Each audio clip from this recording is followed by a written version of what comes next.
안녕하세요. 새롭게 하소서의 임동진입니다. 안녕하세요. 거은아입니다. 내가 세상에서 유명한 누군가의 자녀로 살아간다는 거 한편 기쁘기도 합니다마는 때론 부담스럽기도 하지요.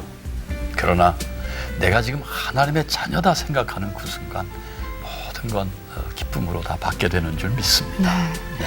오늘 모신 분은 우리와 너무나도 친숙한 연기자의 아들입니다. 네. 그러나 하나님의 자녀가 된 이후에 헌신적인 사역자의 삶을 살아가고 계신 분을 모셨는데요. 만나보시겠습니다. 네. 경기도 용인에 있는 한 교회. 중년의 한 전도사가 청년들의 가슴에 비전을 심어주고 있다. 보배로운 교회 청년부 담당 사역자 송영춘 전도사. 여러분 한 사람 한 사람을 잠잠히 사랑하고 계십니다. 늦깎이 신학생인 그는 오랜 시간 자신의 이름보다 누군가의 아들로 더 많이 불려왔다. 탤런트 송재호의 장남 송영춘. 그것은 그에게 영광보다는 부담이고 짐이었다. 대학 시절 그는 영화 영자의 전성시대 속편의 주인공으로 발탁돼서 1편에 나왔던 송재호 장로와 함께 부자가 한 영화에 출연해 큰 화제를 모았다.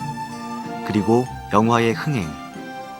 하지만 그는 군입대로 연기자로서의 기쁨도 누리지 못했고 군대 내에서는 유명인의 아들, 연기자, 또 대학생이라는 이유로 핍박과 구타를 당했다. 결국 그는 허리를 다쳐 의가사 제대를 했고 그때부터 그는 세상을 원망하며 살았다. 매일마다 술 먹고 사람들 지나다니는 사람들 이유 없이 두들겨 패고 그래서 뭐 저 보면 과연 뭐 네가 사람 패겠냐 하겠지만 정말 사람 잘 때립니다. 그래서 싸움도 많이 하고 뭐 오히려 저희 아버님이 저한테 아들아 네가 술하고 그렇게 한 거는 다 내가 아는데 그래 노름하고 마약은 안 해서 정말 고맙다. 내가 딴 거는 몰라도 네가 그거 하나만큼은 내 높이 산다 이렇게 말씀하시더라고요.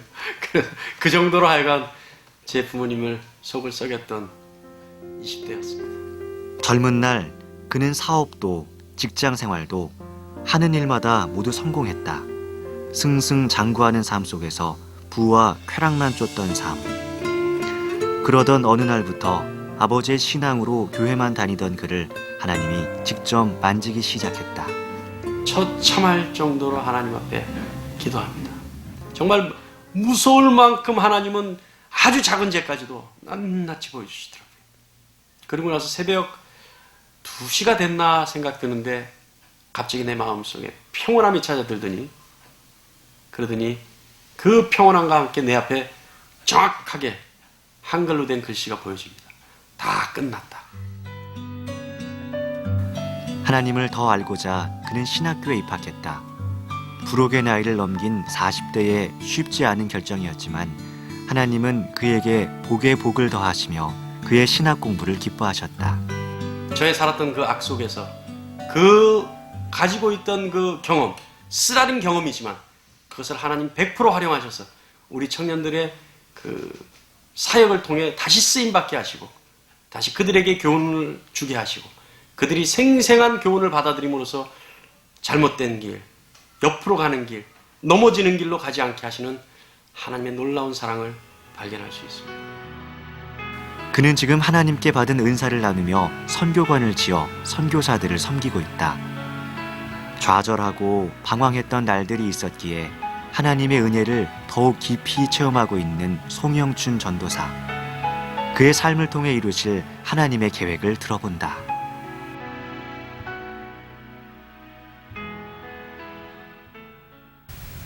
네.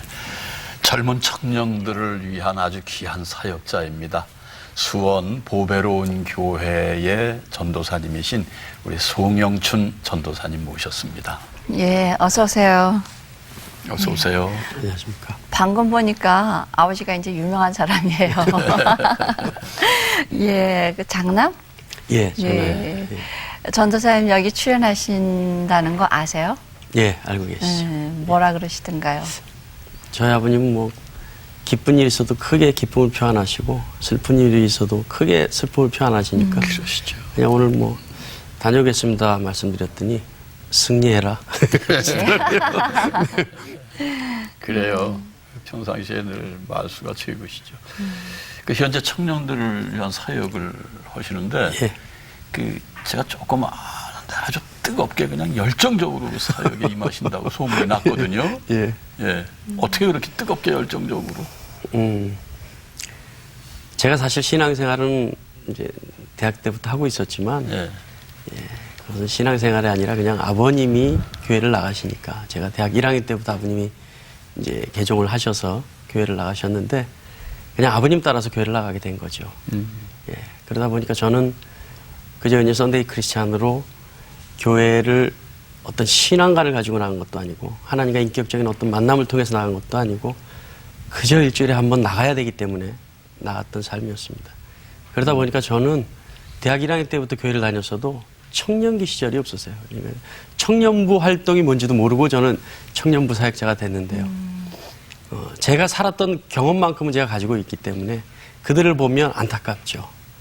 너희가 이 길로 가면 안 되는데 이 길로 가면 돌아가는 길일 수밖에 없는데 이 길로 가면 넘어질 수밖에 없는데 그 안타까운 것이 오히려 저로 하여금 열정을 가지게 하는 것 같습니다. 그러니까 내가 간 길로 가면 안 되고 내가 안 간 길로 가야 되는데 그렇죠. 그렇죠? 예, 그렇죠. 참 끼가 많으신지 아니면 재주가 많으신지 어쨌든 연예계 데뷔를 하셔서 영화 주인공도 하셨어요. 예. 네, 그게 언제적 얘기고 예. 그 얘기 좀 들려주세요. 제가 출연했던 영화는 속영자의 정성시대라는 영화인데요. 영자의 전성시대 예, 예. 굉장히 했었죠. 그럼요. 예, 시대. 아버님은 이제 그냥 1편 전편, 영자의 정성시대였고 예. 제가 속영자의 정성시대 이제 주인공으로 발탁했는데 그게 60년대인가요? 아버님은 70년대였고 70년대. 제가 82년. 아, 그래요? 예, 예. 그러니까 이제 부자가 한 타이틀의 영화의 주인공이 됐다라는 것 때문에 그렇죠. 예, 조금 근데 어떻게 그 배우로 데뷔를 하게 됐어요? 아버님이 아무래도 그쪽에 계시다 보니까 네. 저도 그 아버님의 그런 영향을 받은 것 같아요. 아버지 아들들 다 데뷔 안 해요. 그래서 예, 좀 흥미를 가지고 연극이나 이 영화 그런 무대들을 기웃거리고 있었는데 그때 당시에 당대 유명한 감독님들이죠. 김호성 감독님, 정인혁 감독님, 정지혁 감독님 이런 분들하고 이제 저 영화 좀 시켜주십시오 하고 쫓아다니고 했던 때입니다. 그런데 이제 마침 어떤 영화사에서 영자의 정성시대 속편을 제작한다. 근데 거기에 그 영화사의 사장님이 저를 발탁하신 걸로 알고 있어요. 네. 그래서 뭐 그때 당시 대단한 히트를 주인공이죠. 쳤던, 예, 주인공이었는데. 그렇죠. 그 당시 굉장히 그냥 화제였어요. 예, 장안은 물론이고 전국적으로. 그 계기로 쭉 왜 배우의 길을 안 가시고 딴 길로 또 가시게 되셨어요. 그때 당시 이제 뭐 워낙 그 세상이 어떤 규칙에 굉장히 철저하게 지켜져야 됐고 조금이라도 흐트러지면 영락없이 뭐 제재를 당하던 시절이었습니다. 80년대 초반이니까. 예, 제가 이제 영화를 출연하고 저는 영화의 개봉도 보지 못하고 군대를 갔었어요. 아, 그래요? 예. 그러니까 영화가 거의 다 끝날 무렵에 막 촉박하게 제가 군대 가야 되는 그 시점을 오히려 타임 스케줄 거꾸로 해서 그거를 맞춰서 오히려 영화를 제작할 정도로 촉박하게 제작을 했습니다.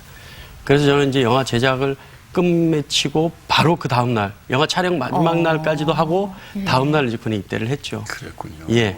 이 군에 입대했는데 그때만 해도 뭐 대단했었죠. 제가 군대 간 것도 이제 신문에 나도 안 되는 것이고 뭐 어디 뭐 정보로 이제 제가 군에 있다, 이 영화의 주인공이 군대에 있다 이런 것도 사실을 밝혀지면 안 되는 때였었습니다.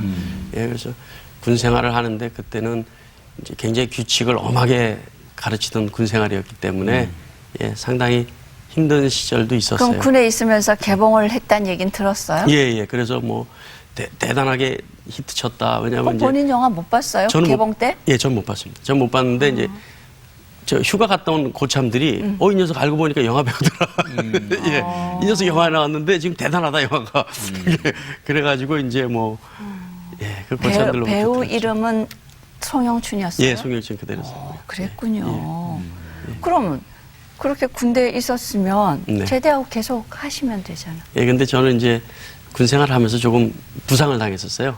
부상을 당해서 이제 조금 다른 사람들보다 일찍 제대를 하게 됐었습니다. 그래서 통합병원에서 제대를 했는데 수술을 하고 제대를 했는데 그때 당시에 이제 20대 초반의 젊은 나이에 저는 세상 사람들과 다르다라는 어떠한 이질감을 느끼더라고요. 다른 사람들은 다 3년 그러니까 36개월 만에 제대를 하는데 나는 좀 일찍 제대한 것이 사실은 그것이 행운일 수도 있는데 저는 굉장히 그 반항아적인 그런 기질이 또 나타나는 거예요. 그러니까 너희들은 건강한데 나는 왜 이렇게 힘들고 아파야 돼? 뭐 이런 반항, 뭐 그런 반항하느라고 뭐 술, 담배, 뭐 세상 안 좋다는 거 막 하면서 허송세월을 많이 보냈죠. 그래서 오히려 그런 영화를 해야 되는 시기를 놓쳤는지도 모르겠습니다. 그러니까 군에서 개봉해서 막 그 히트 쳤다는 얘기를 듣고 있으면 얼마나 답답할까요? 굉장히 답답했죠. 네. 네, 정말 답답했습니다. 한번 보고 싶고 그러니까. 나가서 어느 정도로 그 성황리에 이루어지고 있는지도 한번 보고 싶고 정말 답답했죠. 그런데 그 방황하시던 속에서도 예. 참 수완이 좋으셨어요. 아까 앞서 화면에도 소개가 됐습니다만 일찍이 사업에 손을 댔단 말씀이에요. 예. 그거는 이제 아주 묘한 계기를 하게 됐는데요. 그때 당시에 이제 우리나라의 캐주얼, 패션의 캐주얼이라는 개념이 처음 도입되던 때였어요. 네. 예, 그게 이제 그 캐주얼 그 패션의 본상이 무교동, 그러니까 네. 광교라고 네. 하는 거기였는데 샵들이 거기 많이 있었습니다. 근데 지금 그 디자이너 하영수 씨라는 분이 예. 제가 이제 일찍 제대를 해서 매일 그 동네에서 술 먹고 뭐 난리 피우고 다니니까 하영수 씨가 저를 알죠. 알아서 야, 너 그러고 있지 말고 너 장사나 한번 해보지 그러느냐. 네. 내가 디자인 좀 해줄 테니까 그거 갖고 가서 시장 요새 막 남대문 시장이 요새 아주 그런 캐주얼 패션 붐이 일어나고 있는데 거기서 장사 한번 해봐라. 네. 그래서 이제 장사를 하게 됐죠. 그래서 이제 그때만 해도 청바지를 사면 우리가 이제 집에서 막 이렇게 빨아서 예, 막 돌로 가래게 해서. 갈아서 막 예, 입을 예, 때였습니다. 예, 예. 근데 이제 제가 한 거는 스톤워시라 그래서 예, 그런 예, 청바지를 있죠. 이태리에서 수입한 돌로 예. 세탁기에 돌려서 갈아서 누가 입다가 나온 구제품처럼 예. 해서 이제 새로운 제품을 신제품 그렇게 그거 파는 하신 분이세요. 예, 제가 그걸 시작을 했죠. 예, 남대문에서. 예. 그래서 그때 대단하게 뭐 돈 많이 버셨겠어요. 많이 벌었습니다. 그 사업 얘기 조금 더 할게요. 예. 그 돈 많이 버셨을 때 네. 전도사님의 그 옛날 모습은 어떠했어요? 그렇지만 한번 솔직히 좀 다 드러내 보세요. 스톤워시 청바지 입고. 역시 예. 했어요? 아니면 사업가처럼 탁 양복 입었었어요? 제가 이제 팔아야 되는 물건이니까 제가 이제 입고 모델처럼 이제 모델처럼. 예, 다녀야 되는데 그때 당시에 돈은 정말 많이 벌었습니다. 정말 뭐 하루 수입이 제 여동생 그때 제 여동생이 대학 다닐 때인데 제 여동생 등록금을 2번을 줄 수 있는 수익이었어요. 하루에 들어오는 수익. 돈이? 예, 하루에 들어오는 돈. 그걸 어떻게 배에다 다 넣어요? 그럼 그냥 물로 다 물로 마셔버렸습니다. 아니, 그럼 이제 그렇게 돈을 많이 벌면 예. 부모님도 아시잖아요. 아시죠? 근데 그 내버려둬요? 관리 그러니까 안 해주시고? 오히려 저희 부모님이 그때 저를 좀 단속해 주시고 관리해 주셨으면 오히려 좀 더 많은 일을 할 수 있었을지 모르지만 저희 부모님들은 그런 부분에서 굉장히 자유로우세요. 지가 하는 것 내비두자. 지가 좋아서 하는 건 내비두자. 그게 20대 후반? 20대 초반이었어요. 초반에. 20대 초반. 예, 남들 대학 다니면서 그래요. 남들 부모님한테 용돈 받아야 될 때 저는 이렇게 돈을 벌었어요. 근데 어떻게 그런 거 다 내려놓으시고 예. 오늘날에 송영춘 전도사님이 되셨는지. 저는 뭐 들은 것도 없었으니까 내려놓은 것도 없었습니다. 사실은. 예, 들고 있는 것도 없었고 다만 지금 한 6년 전, 7년 전으로 기억하는데 그때도 뭐 그렇게 사업이 어려운 거나 그런 일은 없었어요. 그때 순조롭게 굴러가고 있을 그때였는데 어딘지 모르게 자꾸 저를 감시하는 눈동자가 있는 것 같아요. 그러니까 어떤 내가 감시당하지, 내가 미행당하지, 내가 어떤 세력에 의해서 내가 포위되어 있지라는 막연한 어떤 압박감을 느껴요. 계속 그게 또 따라다닙니다. 그래서 그것 때문에 오히려 더 술을 많이 먹어보고 오히려 그게 저의 어떤 정신적인 문제인가 싶어서 더 술도 많이 먹고 더 뭐 여러 가지 일을 해봤는데 그게 아니에요. 뭔지 모르게 저를 감시하는, 저를 뭐 감시라고 해야지 옳을 표현 같은데 감시하는 어떤 힘이 있는 것 같아요. 그 힘을 떨쳐보려고 이제 갖은 제 나름대로 수는 다 써봤지만 안 돼요. 근데 그러던 중에 문득 우리 부모님은 새벽기도도 나가보셨는데 라는 생각이 들어요. 그래서 그때부터 그냥 막연하게 새벽기도 나갑니다. 누가 시켜서 나가는 것이 아니라 이러한 어떤 압박감으로부터 탈출해보고 싶어서 새벽기도를 나가봤어요. 결국 이제 하나님이 그때 저에게 사인을 주신 것 같아요. 이러한 것들을 이겨내는 힘은 나의 힘밖에 없다는 어떤 사인을 주신 것 같아요. 제가 거기에 따른 것 같고요. 그래서 새벽기도를 나가다가 어느 날 그런 생각이 들죠. 우리 어머니가 참 금식기도 많이 하셨는데 나도 금식기도 한번 해볼까라는 생각이 들어요. 그때 아는 게 오살리 금식도원입니다. 그래서 금식기도 한번 3일 해봐야 되겠다. 까짓 거 이러고 이제 오살리 금식기도원을 들어갔었죠. 들어가서 혼자서? 예. 들어가서 이제 오살리 금식기도원에서 한 이틀 했는데 도저히 못 견디겠어요. 못 견디겠어요. 옆에 그 식당에서 냄새가 보통 그 된장국 냄새가 그렇게 구수한지 좀 몰랐습니다. 그러니까 워낙 배가 고픈 이틀 됐는데 도저히 참을 수가 없어요. 참을 수가 없어서 이건 내가 무리인가 보다. 이게 내가 하는 게 아닌가 보다. 그리고 이제 이틀 만에 탈출해 나옵니다. 기도원에서. 예. 탈출해 나와서 집에 가서 이제 급하게 이제 그 기도원 가면 보호식이라서 3일째 되는 날은 그렇죠. 죽을 며칠 먹고 이렇게 써 있길래 그거 보고 죽을 먹어야 되는데 죽 먹을 시간이 없으니까 누룽지를 급하게 끓여서 누룽지를 막 한 반 그릇쯤 먹고 있는데 제가 이제 그 새벽 예배 나가기 전부터 어떤 분이 저를 위해서 기도해 주신다는 연락을 제가 받았어요. 제가 알지는 못하는 분인데. 모르는 분이요? 예, 저를 우연히 보고 그분이 감동이 일어나서 저를 위해서 계속 기도하고 있다라는 이야기를 제가 아는 먼 친척을 통해서 계속 연락이 왔어요. 그날도 역시 누룽지 반 그릇 먹고 다시 이제 다 비워야 될 요량으로 막 묻고 있는데 전화가 왔어요. 그 친척 되는 분으로부터 전화가 와서 너를 위해 기도해 주는 그분이 조금 전에 전화가 왔는데 네. 한 3일만 금식 기도했으면 좋겠단다라는 얘기를 하세요. 예. 그래서 제가 막 화를 냈죠. 한 10분만 빨리 전화해 줬으면 내 누룽지 안 먹어도 되는데. 자, 그럼 누룽지 한 그릇 반 그릇 먹었는데 이거 하루만 더 하면 되느냐 그랬더니 아니래요. 그거 취소래요. 다시 3일을 해야 된답니다. 근데 감사한 것이 하나님 저에게 순종하는 마음을 먼저 주셨어요. 예, 그래서 그 길로 그냥 누룽지 먹고 또 올라갔어요? 예, 누룽지 그 반 그릇에서 한 그릇도 다 안 비우고 그 길로 수저놓고 다시 올라갔어요. 다시 오살리 금식기도원 가서 이제 3일째 되는 날이죠. 3일째 되고 이번에는 할 수 있었어요? 할 수 있는 것이 아니라 어떤 막연하지만 하나님으로부터 오는 메시지를 다른 분으로부터 통해서 들으니까 이거는 안 하면 안 된다라는 어떤 의무감이 생기더라고요. 그래서 3일째는 그냥 넘어갔는데 4일째 되는 날 저녁 예배를 마치고 다른 분들이 그 오살리 그 개인 기도굴이 있지 않습니까? 예. 그때는 새로 지어진 것이 아닌데 옛날에 있던 기도굴인데 굉장히 냄새나고 습하고 추운 그런 데인데 그분들이 한 분씩 들어가서 거기서 소리를 내고 기도를 하세요. 나도 여기서 기도를 해야 되는 거 아닌가. 내가 이 뭔가가 지금 막혀 있는데 그리고 뭔가가 나를 감싸고 있는데 이런 것을 해치기 위해서 내가 뭔가를 하나님과 이야기를 해야 되겠다라는 생각이 들어서 이제 기도굴에 들어갔죠. 기도굴에 들어가서 이제 그 금식 3일 동안 목사님들이 회개하라 여러 가지 말씀을 주신 말씀을 생각하면서 그냥 형식적으로 하기 시작합니다. 하나님 저를 용서하십시오. 저에게 무슨 죄가 있습니까? 제가 있으면 하나님 앞에 고백할 수 있게 해주십시오. 근데 불과 그러고 얼마 안 됐는데 그 다음부터 제 의지가 아니에요. 막 그냥 어떤 힘이 제 입을 열게 하고 말도 못하는 것들, 내가 기억하지 못하는 죄들을 다 막 고백하게 하고 보여지게 하고 하여간 말도 못한 충격에 휩싸였었어요. 4일째 되는 날 그렇게 끝내고 새벽 그때도 한 3시쯤에 끝낸 것 같아요. 이제 5일째 되는 날, 이제 마지막 날이죠. 금식 마지막 날 그때도 저녁 예배를 끝나고 또 기도굴에 가서 뭔가 해결해야 될 게 남아있다라는 생각이 들어요. 네, 그래서 기도굴에 들어가서 또 어저께 이제 2편이죠. 어저께 이제 회개편 2편이 시작되는데 무릎 꿇자마자 바로 눈물이 나고 막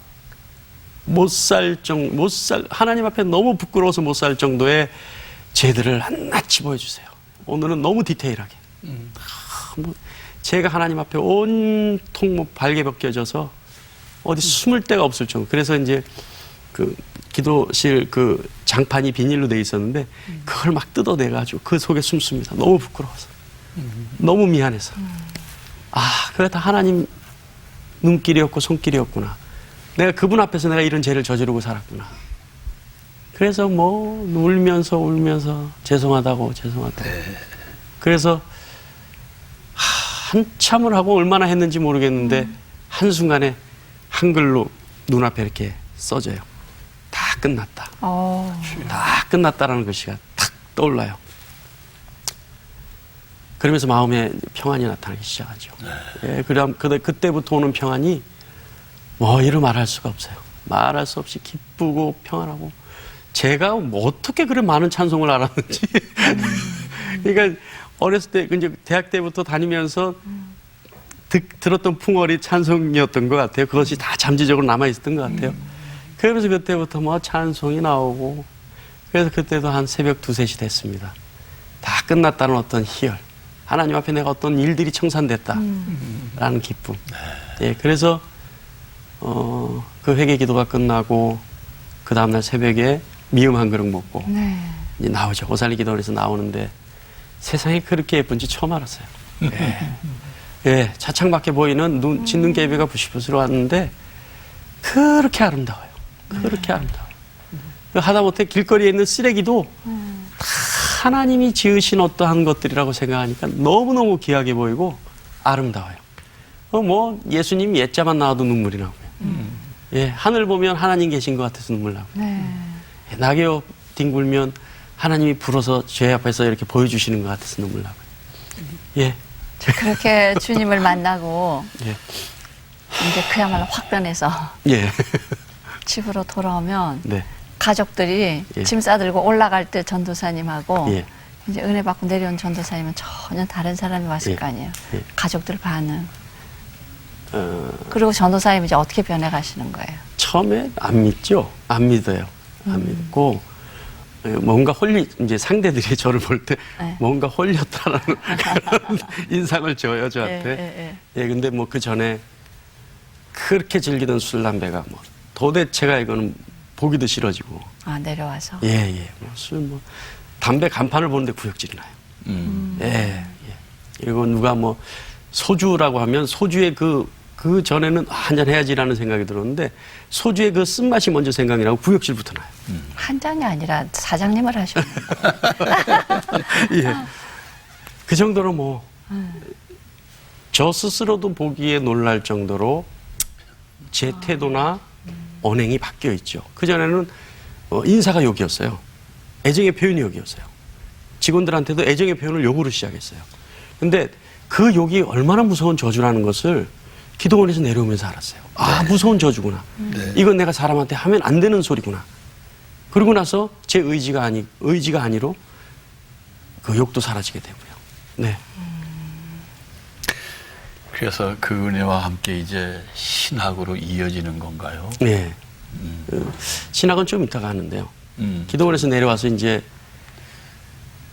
제가 이제 일본에서 공부를 했으니까 일본말을 하지 않습니까? 네.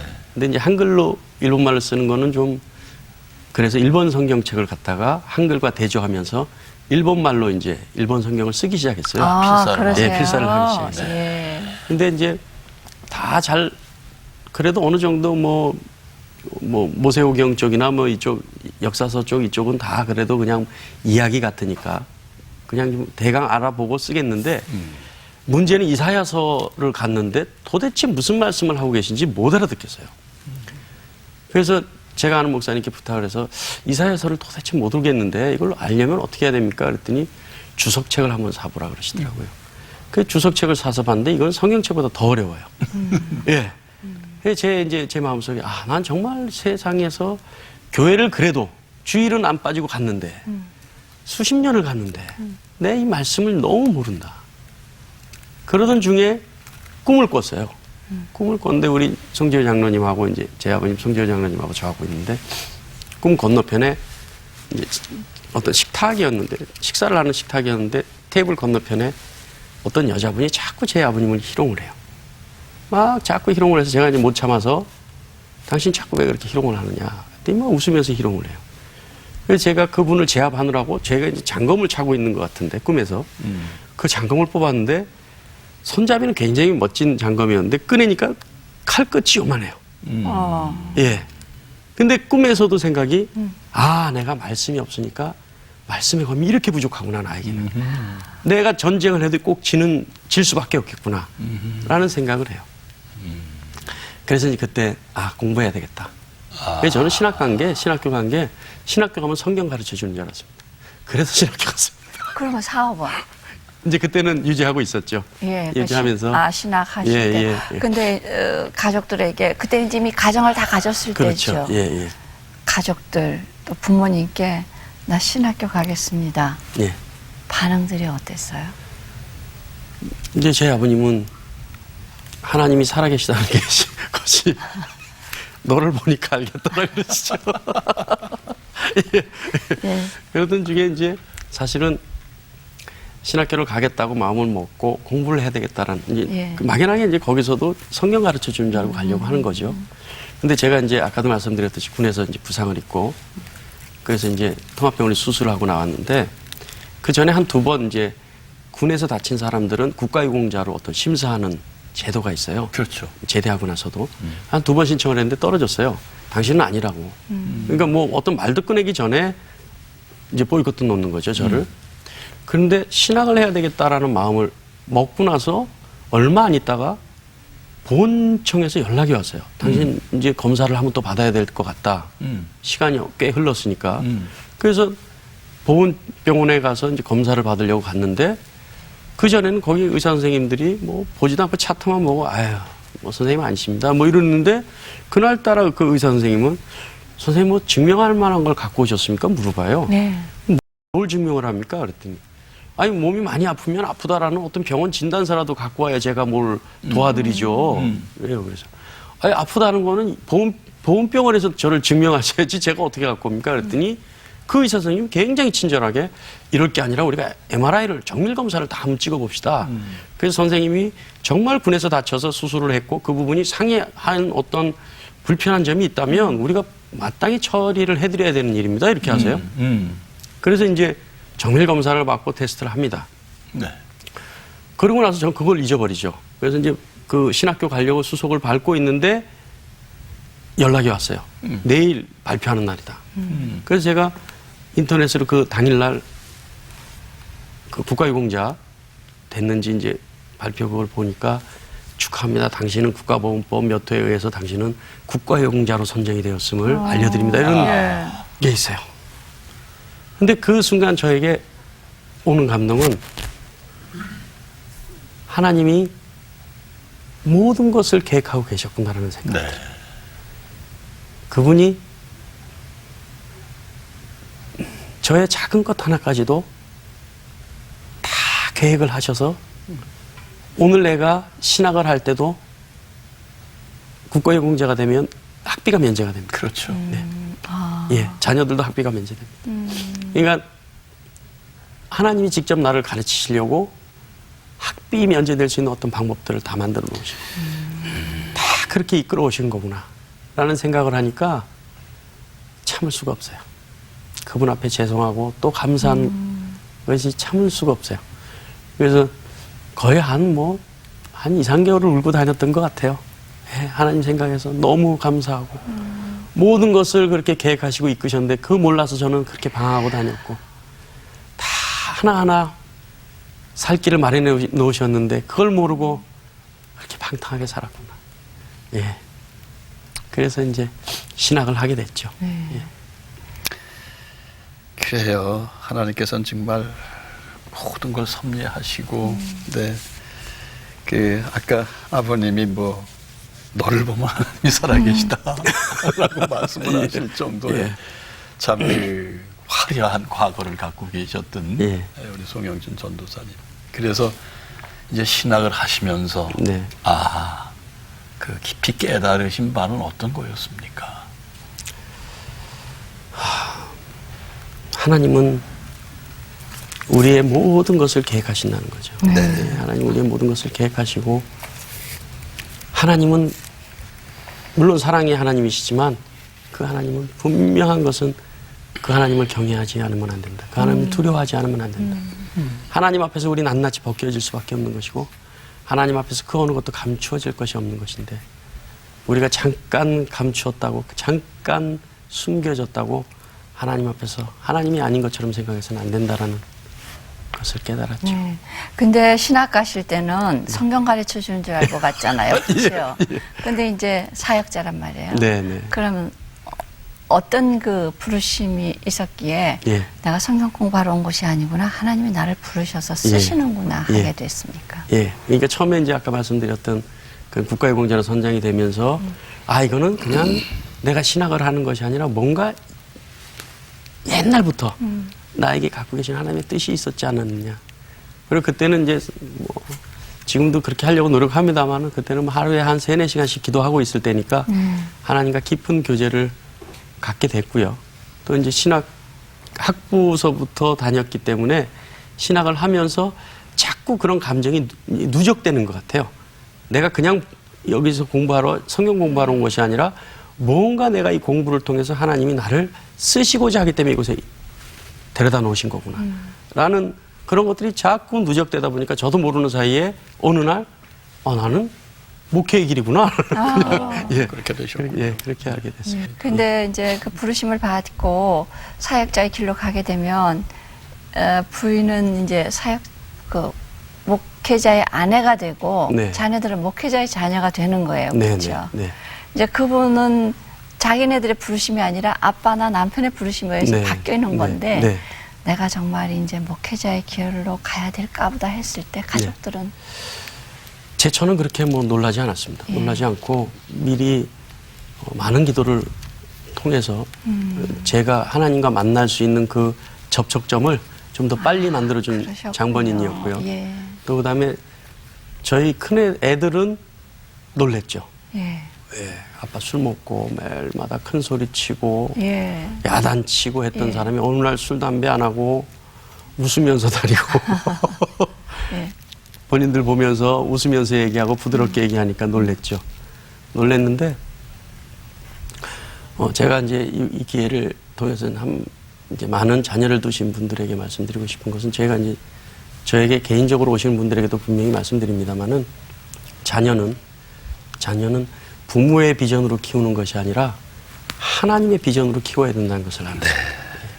이제 우리 큰애는 벌써 제가 신학을 할 때는 대학에 들어가야 될 나이였기 때문에 진로를 선택이 됐었고 진로가 지금 이제 홍대에서 도예를 하고 있습니다만은 작은 애는 제가 신학을 할 때는 어린애였어요. 지금 이제 중3에서 이제 고1로 넘어가는데 제가 이제 그 어린애 그 작은 애를 위해서 그 진로를 위해서 기도를 많이 했었죠. 네. 저도 기도를 많이 하고 어떻게 이제 우리 인생이라는 것이 하나님의 계획하심 아래에 있어야 된다는 것을 알았기 때문에 작은 애를 위해서 기도를 많이 했습니다. 하나님, 이 애는 어떻게 쓰시려고 이 땅에 보내셨습니까? 나에게 주셨습니까? 이 기도를 많이 했죠. 많이 하는데 어느 날 제 처가 그래요. 이 친구는 의사가 됐으면 좋겠다라는 감동이 자꾸 든다고. 하나님이 이 친구는 의사가 돼야 되는데 그것도 좀 심장을 다루는 사람이 육신을 살리는 의사가 되기를 원하시는 것 같다고. 그래서 이 사람아 얘 여식이고 애가 그렇다고 그렇게 공부 잘하는 애도 아닌데 무슨 의사가 되느냐고. 그래서 이제 제가 이제 또 아는 분이 그 IQ 테스트 하는 그런 네. 학원을 하시는 네. 분이 계세요. 그래서 이제 또 그것도 그 제처의 말도 무시할 수 없는 말이라서 제가 그 녀석을 데리고 이제 적성이 맞는지 의사가 적성이 맞는지 한번 테스트를 받으러 갔어요. 예. 테스트하는 분이 깜짝 놀래요. 뭐라? 그래서 얘는 천재입니다 이래요. 예. 얘가 무슨 천재예? 그런 애가 아니라고 잘못하신 거라 그랬더니 천재도 그냥 천재가 아니라 천재라는 것은 어떤 한 분야가 아주 특출나게 잘하는 것이 나타나야 되는데 얘는 모든 면에서 천재성을 갖고 있습니다. 이런 애 처음 봅니다라고 얘기를 하세요. 그래서 교육을 너무 잘 시켰습니다 그래요. 전 교육을 시킨 게 없거든요. 그 순간 제가 무엇을 또 느끼냐면 내가 하나님 말씀에 순종하니까 하나님이 또 내가 모르는 선물을 또 하나 주셨구나. 이 녀석이 원래 이게 아니었는데 내가 하나님 말씀에 순종하니까 하나님이 이 녀석의 모든 재능을 바꿔 놓으셨구나. 라는 걸 알게 됐어요. 그래서 그때부터 작은 애에게 효빈인데 이름이 송효빈인데 그 녀석에게 얘기를 합니다.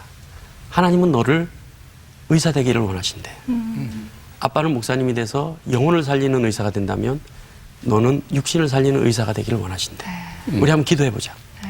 같이 기도해서 분명히 하나님이 너에게 원하시는 것이 그것이 맞다면 너 앞으로 하나님 말씀에 순종해서 열심히 해야 된다. 예, 그렇게 가르쳤어요. 그러니까 이 녀석이 기도해보고 저하고 같이 기도해보고 엄마하고 같이 기도해보더니 하나님이 그렇게 원하시는 것 같다는 겁니다. 예, 그때부터 이 녀석이 공부를 하기 시작하는데요. 학교 갔다 오면 한두 시 그러니까 저녁 새벽 한두 시죠. 그때 잘 때까지 책상에서 떠나질 않아요. 네. 그러니까 하나님이 주신 소망을 가지고 하나님이 주신 비전을 가지니까 애가 바뀌어지기 시작해요. 하나님이 나에게 이만한 걸 원하시는구나는 걸 알게 되니까 애가 바뀌어요. 그러니까 학교 갔다 오면 책상에서 떠나질 않습니다. 잠을 자도 책상에서 자요. 군것질을 해도 책상에서 해요. 그러니까 놀랍죠. 그러니까 부모의 비전으로 가르치면 반항도 할 테고 거부도 할 텐데 하나님의 비전을 심어주고 하나님의 비전을 기도를 통해서 구체화시키고 하나님의 비전을 가지고 행하니까 그때부터는 본인의 힘으로 하는 것이 아니라 하나님의 힘으로 하더라는 거죠. 지금 과외 공부 하나도 안 하는데 전교에서 10위권 안에 있습니다. 이건 하나님이 시키시는 것 같아요. 예. 이제 전도사님을 통해서 다른 사람들을 살리시고 회복시키시는 일을 하는데 그렇게 사역을 하시면서 이렇게 많이 힘들어하는 분들이 이렇게 오는 분들을 보면서 어떤 생각 드세요? 하나님은 우리가 서로 하나 되기를 원하시는 것 같아요. 우리의 개성이 다 틀리고 살아온 환경이 다 틀리고 주어진 조건도 다 틀리지만 그래도 하나님은 서로를 사랑하고 하나 되게 하는 것을 원하세요. 그래서 제가 느낀 거는 가장 큰 것은 사랑이다. 사랑을 못 이룰 것이 없다. 그래서 제가 이제 가끔 저한테 이제 기도해 달라고 하시는 분들이 있어요. 그러면 그분들한테 어떤 아픈 자녀를 동반한 부모님들에겐 그러죠. 어떤 은사보다 어머니가 가지고 있는 사랑만한 은사는 없다. 그러니까 어머니가 그 자녀를 위해서 기도해주면 그 자녀는 낫는다.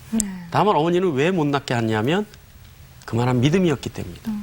내가 기도해서 나을 거다라는 믿음만 가지시면 어머니의 사랑과 더해져서 굉장히 큰 힘을 발휘할 거다. 이렇게 얘기하죠. 그 전도사님께 이제 전도사님이 되셨어도 네. 저희가 살아가다 보면은 문제 다 만나잖아요. 그렇죠? 네. 네. 이제 대처 방법이 옛날하고 이제 다를 거 아니에요. 그렇죠? 똑같이 만나지만. 예. 어떠세요? 예전에 하던 방법, 지금에 하는 방법 어떻게 세상 살면서 달라졌어요? 문제가 없을 수는 없죠. 네. 예, 많은 문제들이 우리 앞에 있죠. 그래서 세상에서 살 때는 어떤 문제가 닥치면 괴로우니까 먼저 술부터 찾죠. 이제 술로 달래고 또 달래지지 않으면 또 폭력을 쓰고 폭언을 하고 예, 그런 걸로 이제 스트레스를 풀게 됐었는데 얼마 전에도 아주 기가 막힌 일을 당하셨는데 이제 어떤 사람으로 또 배신감을 느낄 만한 굉장히 큰 피해를 당하면서 배신감을 느낄 만한 일을 당했는데 그분을 위해서 기도하게 돼요. 세상에 나가서 술, 담배 또는 뭐 어떤 다른 방법으로 어떤 그 억울함을 풀려고 하는 것이 아니라 그분을 위해서 기도하게 돼요. 그리고 그분을 하나님이 만져주시고 역사해 주셔서 그분이 구원받게 해달라고 기도하게 돼요. 그리고 하나님이 개입하셔서 그분을 분명히 구원하신다는 확신이 드니까 그 다음에 과연 하나님은 어떤 방법으로 이 일을 해결하실까라는 기대감이 차요. 근데 저 앞에 있는 문제는 문제인데 그것이 하나님이 해결하신다는 어떤 기대감 때문에 오히려 마치 어떤 연속극의 다음 편을 기다리는 것처럼 오히려 하나님의 그 솜씨를 기다리게 되죠. 흥미있게 기다립니다. 예. 그분의 긍휼하시면 어떻게 펼쳐져 나갈지를 예. 늘 기대하시게 될 예. 거예요. 저희가 알기로는 그 선교관도 뭐 이렇게 지금 형편이 아주 좋으신 입장 아니잖아요. 공부하시고 그냥 뭐 그러시는데 예. 선교관 운영을 하고 계신데 예. 또 그 계기는 어떻게 또 시작이 되신 거예요? 우연한 기회에 이제 어떤 중국에서 선교하시는 선교사님 부부를 저희 집에서 하루 이제 대접할 일이 있었어요. 미국 시민권자인데 그분들을 처음 만났는데 뭐 아주 노숙자 같은 모습으로 오셨어요. 네. 그래서 제가 이제 집으로 이제 현관으로 안내하는데 그 선교사님이 신을 벗고 들어가시는데 신은 명품 신이에요. 그러니까 미국에서 사실 때 사신했던 명품 신발을 신었는데 옷은 노숙자 차림이에요. 예. 그래서 그분과 이야기를 하는데 그분의 미국에 있었던 삶과 지금 중국에서의 선교의 삶을 들으면서 과연 이분에게는 하나님이 어떤 분이길래 이렇게 바꿔놓으셨을까? 예. 라는 호기심이 생겨요. 그래서 이제 그분과 얘기를 하는 중에 선교사들이 본국에 오면 갈 곳이 없다는 걸 알게 됩니다. 그렇죠. 예. 특히 자녀가 있는 선교사님들은 하루 이틀 정도는 모르겠는데 한 달, 두 달 넘어가면 친척도 눈치가 보인다 그래요. 갈 데가 없어서. 그 얘기를 듣고 저 얘기를 들으면서 그래, 이분들이 정말 한국에 오면 본국이지만 고향이지만 갈 데가 없겠구나라는 생각을 해요. 근데 마침 이제 저희 집 옆에 집이 하나가 이제 이제 단독주택인데 빈다는 소리를 듣고 이제 그 집주인을 찾아가죠. 찾아가서 내가 뭐 여유가 있어서 다 사지도 못하고 전세도 못 얻으니까 월세라도 내서 저를 좀 주십시오. 마침 그분이 또 권사님이세요. 네. 그래서 아예 전세 얻는 비용에 이자 계산을 해서 제가 한꺼번에 1년치를 다 드릴게요. 그랬더니 뭐 쾌히 승낙을 하세요. 그래서 이제 그렇게 얻어서 선교사님들을 제가 좀 편하게 쉴 수 있는 일을 하고 있습니다. 예. 그러면 이제 선교사님들이 오시면 거기서 기숙을 하시고요. 예. 마치 콘도 같이 돼 있어요. 예. 그래서 숙식하시고 옷까지도 있고요. 침구 있고 단독주택이죠. 1, 2층 단독주택인데. 근데 이제 들어오시는 분들은 조건이 있습니다. 자녀가 없는 분들은 못 와요. 그러니까 자녀가 있는 분들만 저희 선교관에서 묵을 수가 있습니다. 자녀 있는 분들이 제일 갈 데가 없거든요. 그 전도사님이시잖아요. 예. 어떻게 그걸 여유가 있으셨어요? 하나님이 여유가 있으시니까. 하나님이 여유가 있으시고 하나님이 하시니까. 목사도 못하는 일을 하고 있는 거예요. 지금 우리 전도사님이. 예. 네. 그러면은 목사님 되시면 지금 현재 전도사님이 그렇게 해외에 계신 선교사님이 오셔서 기숙할 곳이 없어 선교관을 운영할 만큼 그러시면 목회에 대한 꿈도 네. 조금 다를 수 있겠다라는 생각이 드는데 앞으로 이제 어떤 교회, 어떤 목사님이 되시고 싶으세요? 예, 저는 이제 개척을 하려고 마음을 먹고 있는데요. 교회의 사명은 파송이라고 생각합니다. 그러니까 양을 내가 가르치면서 가두는 것이 아니라 어느 정도 자격이 될 수 있을 만큼 양을 가르치면 그 양을 어려운 곳이나 어려운 교회에 보내줘야 되는, 파송시켜야 되는. 그래서 교회는 파송이라는 생각으로, 예, 파송이라는 생각으로 가르친 성도들은 보내서 어려운 교회 보내고 힘들어하는 교회 보내고 없는 교회 보내서 오히려 그 교회를 나눔으로 살찌게 하는 그런 교회를 만들고 싶습니다. 예, 역시 파송에. 예.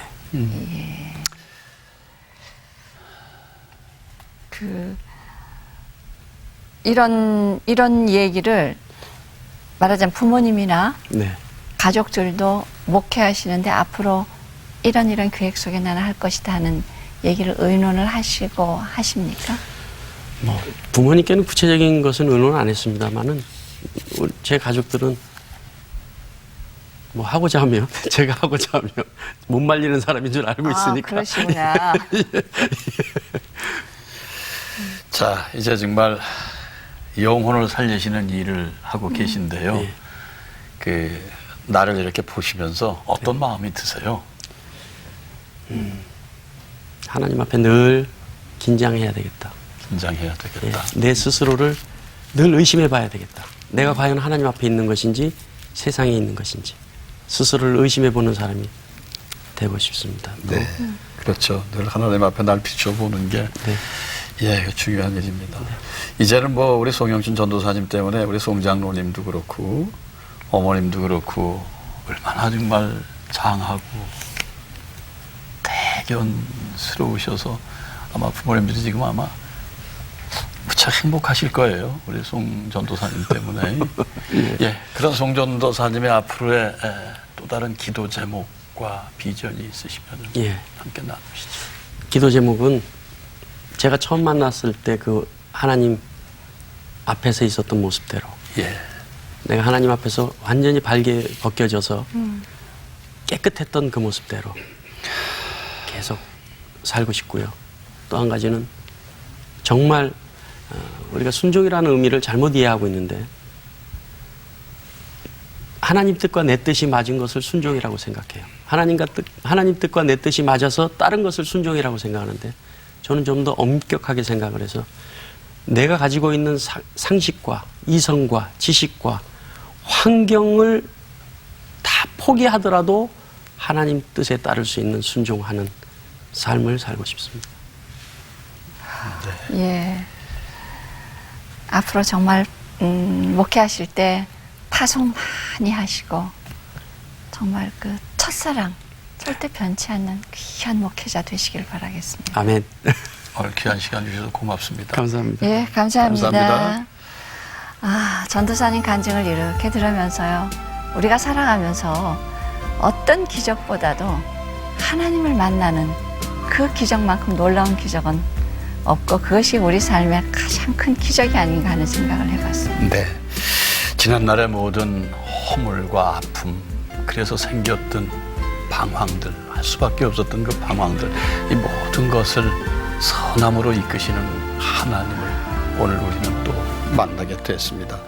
하나님의 그 놀라운 계획과 사랑을 보게 될 때요, 누구든지 하나님 앞에 무릎을 꿇지 않을 수가 없죠. 네. 우리 송영준 선교사님, 하나님 앞에 무릎을 꿇고 정말 하나님 앞에 나를 늘 비추어 보고 내가 반듯한 하나님의 자녀인가 하는 생각하시겠다는 그 말씀 깊이 저희도 헤아려 보면서요. 네, 우리 송영준 전도사님의 미래를 위해서 많은 기도와 격려를 아낌없이 해주시길 부탁드리면서요. 오늘 새롭게 하소서 여기서 작별의 인사를 드리겠습니다. 시청자 여러분, 안녕히 계세요. 잠잠히 하나님만 바라라. 나의 소망이 저에게서 나는 도다. 주만이 나의 반석, 나의 구원이시니.